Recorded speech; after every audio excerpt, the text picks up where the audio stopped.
నమస్తే. Welcome to BRK news. నేను మమత. So, ఈరోజు మనతో పాటు సెల్ఫ్ లవ్ కోచ్ నిహారిక గారు మనతో పాటు ఉన్నారు. వారితో మాట్లాడదాం. Hi ma'am. హలో. ఎలా ఉన్నారు? బావున్నాను. సో, బేసిక్‌గా మనకి ఇవన్నీ జరుగుతున్నప్పుడు కూడా కొన్ని నెగెటివ్ థాట్స్ అనేవి కంపల్సరీ వస్తా యెస్. ఉంటాయి. సో, వాటి నుండి ఎట్లా బయటకి రావాలంటారు? ఫస్ట్ మనం నెగెటివ్ థాట్ అనేది ఎందుకొస్తుంది అనేది చూడాలి. హ్మ్. చూడండి, మనం ఈ బ్రెయిన్ అనేది, మైండ్ అనేది మనకి గాడ్ ఎందుకు ఇచ్చాడంటే, ఈ పర్టిక్యులర్ బాడీ ఆర్ ఈ పర్టిక్యులర్ లైఫ్ మనకి ఏదైతే ఉందో, దీన్ని కాపాడడానికి మనకి మైండ్ ఆర్ ఆ బ్రెయిన్ అనేది ఇవ్వడం జరిగిందనమాట. ఇప్పుడు చూడండి, ఏన్షియంట్ టైమ్స్‌లో మనకి ఆటవికుల కాలంలో కేవ్ మేనేజ్ అవును. అంటాం కదా! అవును. ఆ టైంలో ఇంత సొసైటీ లేదు. అవును. గుంపులు గుంపులుగా బతికేవాళ్ళు. సో, ఒక ఒక ఫ్యామిలీలో ఫ్యామిలీ అంటే ఆ టైంలో పెళ్ళిళ్ళున్నాయో లేవో నాకు తెలీదు. బట్ ఆ కమ్యూనిటీలో ఒకరెళ్ళి ఏదైనా ఫుడ్ సంపాదించుకొని హంటింగ్ చేసి అవును. అలా కాల్చుకొని తినేవాళ్ళు కదా!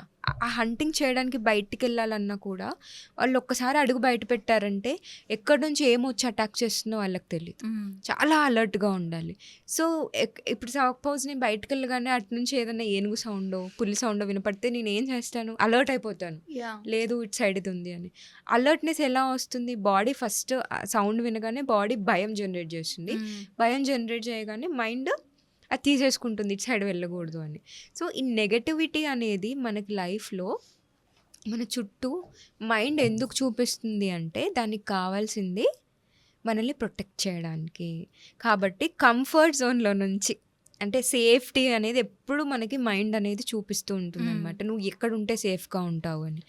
కొత్తగా ఏ పని చేయాలన్నా గూడా అది మీకు అన్‌ఫెమిలియర్ కదా! సో, అవును. అన్‌ఫెమిలియర్ సైడ్‌కి ఎప్పుడు ఎళ్ళినా గూడా మైండ్ అనేది ఈజీగా భయం జనరేట్ చేస్తూ ఆ! ఉంటుంది. ఓకే. ఎందుకంటే మనల్ని సేఫ్‌గా ఉంచడానికి భయం అనేది జనరేట్ చేస్తుంది. మనం ఏం చేస్తామంటే భయం రాగానే వెనకడుగేసేస్తూ ఉంటాం. యాహ్! సో, ఇప్పుడు మనం చేయాల్సిందేంటంటే భయాన్ని మనం అవగాహన చేసుకోవాలి. ఏమని అవగాహన చేసుకోవాలంటే, అవును, నాకు భయమొస్తుంది. అయినా కూడా మన మైండ్‌కి చెప్పాలి. హ్మ్. మనమేం చచ్చిపోము. ముందుకు ఒక్కసారి వెళ్ళాలి. ముందడుగేస్తే హ్మ్. మనకి కాన్ఫిడెన్స్ పెరుగుతుంది. ఎక్స్‌ప్లోర్ చేస్తాం లైఫ్‌లో. లైఫ్ పెరుగుతుంది అని.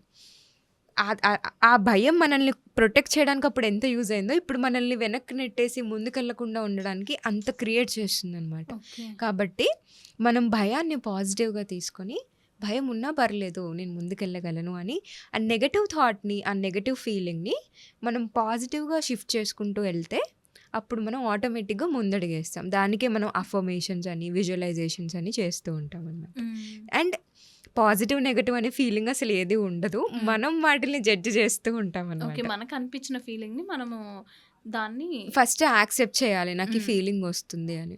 ఇప్పుడు మనం ఇందాక ఒకటి చెప్పుకున్నాం కదా! ఒక బేబీ ఏడుస్తుంటే, అవును. నువ్వు ఆ అబ్బాయివి ఏడవద్దనేసరికి ఆ ఫీలింగ్ ఆ అబ్బాయి లోపల క్లియర్ హ్మ్. చేసుకోవట్లేదు. ఎప్పుడైతే మనం దీన్ని ఇన్నర్ చైల్డ్ అని గూడా అంటాము.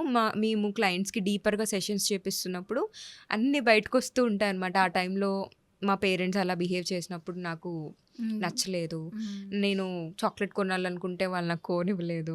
వాటెవర్, నేను ఈ ఈ బీటెక్ చేయాలనుకుంటే వాళ్ళని డాక్టర్ చదివించారు. అవును. సో, లేదంటే యాక్చువల్‌గా నాకు కావాల్సింది బట్ మా ఇంట్లో వాళ్ళు ఒప్పుకోవట్లేదు. నాకు హ్మ్. కావాల్సిందేమో నేను ఇటు సైడ్ ఎళ్ళి నా లైఫ్‌ని హ్యాపీగా చేయాలనుకుంటున్నాను. హ్మ్. సో, మల్టిపుల్ ఇష్యూస్ వస్తూ ఉంటాయన్నమాట. వాటిల్ని మనం లైఫ్‌లో ఫస్ట్ అవును, నాకిది కావాలి హ్మ్. అనేది యాక్సెప్ట్ చేసినప్పుడు నెక్స్ట్ ఏం చేయాలనే క్లారిటీ వస్తుంది.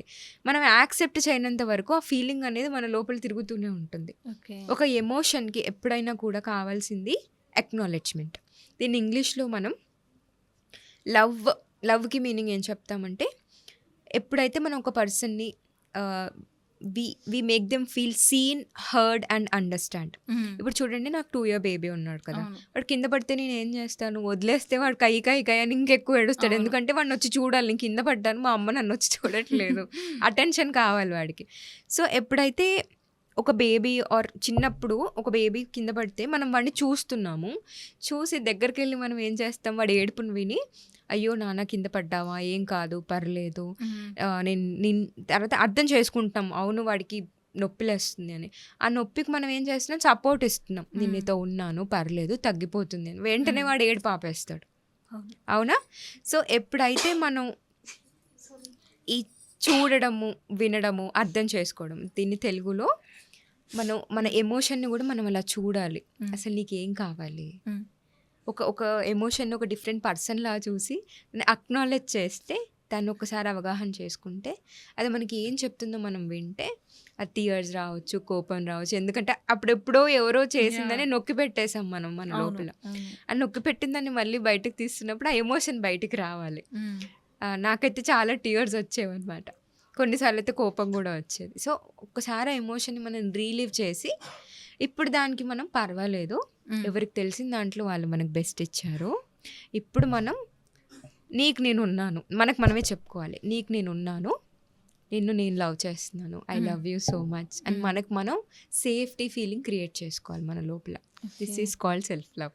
వావ్! నైస్. నైస్.